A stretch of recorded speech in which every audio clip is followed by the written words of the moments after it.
ថ្ងៃនេះពួកខ្ញុំនឹងធ្វើ challenge ដល់ពី Resika ទៅ Fox Street ដោយថ្មើរជើងតែចង់ដឹងថាតាមផ្លូវយើងជួបឧបសគ្គយ៉ាងម៉េចខ្លះដែល find out យើបាក់កបោដបហ្នឹងគឺចេញដំណើរពីវិទ្យាល័យសៃកែវប៉ុន្តែដោយសារតែដើរបានពាក់កណ្ដាលផ្លូវទៅមិនឃើញថតហើយដំណើរចេញយើងហ្នឹងគឺខ្ទង់មក4ជាងហើយដើរតាមផ្លូវហ្នឹងរៀងហត់ដែរហើយក៏ញ៉ាំ Pocari Sweat ជាជំនួយនិយាយរួមទៅខ្ញុំ best recommend អ្នកដែរលេងកីឡាក៏ដូចជាដើរអីហ្នឹងគឺញ៉ាំ Pocari Sweat គឺជួយទ្រទ្រង់ជាតិទឹកយើងបានល្អណាស់ហើយខ្ញុំទៅហ្នឹងគឺទៅជាមួយគ្នាខ្ញុំហើយមានច្រើនដែរហើយឆ្ងល់មិនបាន vlog ហ្នឹងឃើញថតតែខ្លួនឯងអញ្ចឹងគឺដោយសារតែខ្ញុំហើយច្រើនហ្នឹងគឺដើរលឿនណាស់សម្រាប់ឯស្រីវិញគាត់ដើរគឺមហាសែនយឺតណាស់ឥឡូវនេះគ្នាខ្ញុំម្នាក់ហ្នឹង9នាក់ជាងដែរនេះឲ្យមនុស្សគឺដើរឆ្ងាយនិយាយរួមទៅដើរសោះហ្មងដើរចម្ងាយគឺឆ្ងាយដំលឹងអញ្ចឹងណាសម្រាប់អ្នកដើរបកាយដើរគេមិនគិតថាឆ្ងាយទេប៉ុន្តែពួកខ្ញុំគាត់តែ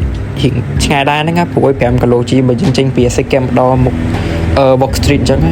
ហើយសោះតែ first time ទាំងអស់គ្នាដែរហ្នឹងដើរឈប់ខ្លះដើរខ្លះឈប់ខ្លះដើរផងសោយផងអើយមកធីមនេះហើយការដើរបានឆ្ងាយល្អហ្នឹងវាពិតជា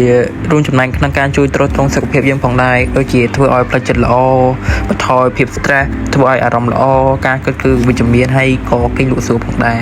អញ្ចឹងកុំសូវកាន់ទូរស័ព្ទពេកគួរតែមាន activity ដើរដូចខ្ញុំអីនេះវាល្អហ្មងសម្រាប់សុខភាពយើងបើថាដើរហត់វិញរត់ហ្មងរត់សុបាយជាងមកហើយដល់ពេលរត់អញ្ចឹងទៅបារាំងឃើញក៏ឆ្ងល់ជុំវាសុខខ្មែរកាត់ទៅមើលរត់គ្រប់គ្នាអញ្ចឹងមិនបែរតែបារាំងទេសូម្បីតែព្រៀបឃើញក៏ផ្អើលដែរហើយឃើញឈើខ្ញុំពាក់អាវពណ៌ green ហ្នឹងគាត់មិនមែនអ្នកដឹកជញ្ជូន Grab ប៉ុន្តែតាមពិត outfit គាត់អញ្ចឹងទេយ៉ាឥឡូវយើងមកដល់ហើយ Box Street Box អីយើងហ្នឹងឥឡូវយើងសម្ភាសសួរកូន Grab កូន Grab សប្បាយចិត្តអីនេះហ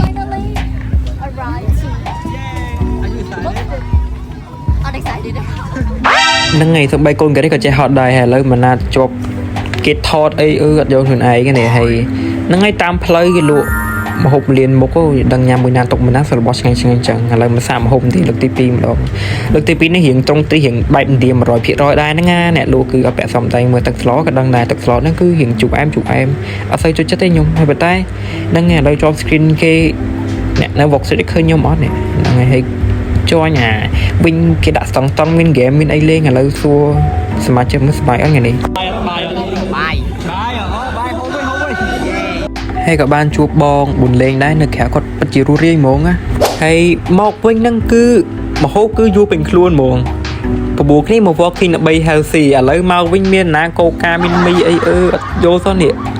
ហើយឥឡូវរៀងល្ងាចប្រហែលមក7ជាងដែរឥឡូវយើងក៏បែកមកផ្ទះយើងវិញហ្នឹងហើយមកហ្នឹងគឺដើរទៅវិញគឺអត់រួចទេអញ្ចឹងមានតែរកអីជីទៅវិញហើយវេលាឥឡូវនេះមានរីម្នាក់គាត់កើតកពើលមូកពើហ្នឹងហើយអាណិតគាត់ដែរហ្នឹងគ្នាគាត់ជាស្រីហើយគាត់ដើរពីឆ្ងាយមកផងហើយគាត់អត់សូវបានអង្គុយហើយអាណិតគាត់ដែរហ្នឹងហើយមានពេទ្យក្រេគាត់ម៉ាស្សាជើងឲ្យហ្នឹងខ្ញុំស្រស់ទៀតហ្នឹងហើយរកអីជីក៏គ្មានទៀតឥឡូវយើងមានតែហៅលមកតាមផ្លូវហ្នឹងហើយ luckily ក៏បានលមកជីដែរហើយក៏ហ្នឹងហើយគ្នាយើង9នាក់ជីលមកមួយនិយាយរួមទៅក៏អរគុណពូតុកដែរចេះយកយល់ហ្នឹងហើយមកវិញក៏មានភាពរីករាយតាមផ្លូវទៅបាយអ្នកនរគ្នា